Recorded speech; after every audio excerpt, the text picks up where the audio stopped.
बिस्मिल्लाहिर्रहमानिर्रहीम। अस्सलाम वालेकुम नादरीन, आप यूट्यूब चैनल देख रहे हैं। मैं इमरान खान हूँ। बिलाखिर फवाद चौधरी साहब की रिहाई हो गई है। इसके बारे में फवाद चौधरी साहब ने अब क्या कहा, और ये जो लोग कहते थे कि जी सॉफ्टवेयर अपडेट हो गया, ये हो गया, वो हो गया, तो फवाद चौधरी क्या कह रहे हैं? एक्चुअली एक पूरी लॉट तैयार हो गई है पाकिस्तान में इदारों की मेहरबानी से, जो अब डरते नहीं हैं, जो अब मौक़िफ़ को तब्दील नहीं करते, क्योंकि उन्हें ये लगता है कि मौक़िफ़ ही ठीक है तो उसको तब्दील क्या करना। यानी वो लोग डरते हैं या मौक़िफ़ तब्दील करते हैं जिनको लगता है कि उनका मौक़िफ़ गलत है, इसको बदल देने की ज़रूरत है। लेकिन यहाँ पे लोगों के लिए बहुत मुश्किल है अपनी बात से फिर जाना। रेलवे के किरायों में भी इजाफा हो गया नादरीन, ये भी खबर आपको देते हैं। फिर बगावत का एक और मुकदमा दर्ज हो गया है, वो भी आपको बताते हैं। और दीगर बहुत सारी खबरें हैं। डॉलर की कीमत में गुज़िश्ता रोज़ दोबारा इजाफा हो गया। फिर CNG स्टेशन सिंध के अंदर बंद रहेंगे। मरियम नवाज साहिबा के हवाले से खबरें हैं, उनकी पार्टी ने एक पब्लिसिटी का स्टंट किया था, उसका क्या बना वो भी आपको बताता हूँ। एक डिवीज़न बहुत गहरी हो गई है पार्टी के अंदर, और कुछ लोग कह रहे हैं कि इंतखाबात इतनी जल्दी नहीं हो सकते, उसकी कुछ वजूहात पेश करने की कोशिश की जा रही है, लेकिन ये वजूहात काम नहीं आएंगी। उसका रीज़न मैं आपको भी देता हूँ थोड़ी देर में। लेकिन फवाद चौधरी साहब ने कहा क्या? उन्होंने कहा कि मैंने जो बातें की हैं मैं उन पर कायम हूं और एक भी लफ्ज से पीछे नहीं हटा।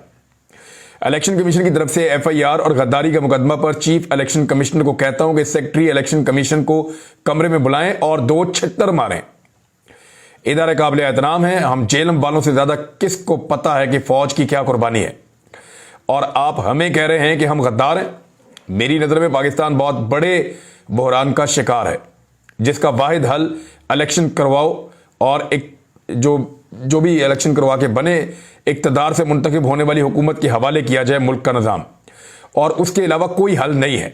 फवाद चौधरी ने कहा कि पेशावर में जो कुछ हुआ है उस पर पाकिस्तान की, पूरे पाकिस्तानी, हर पाकिस्तानी की आंख अश्कबार है।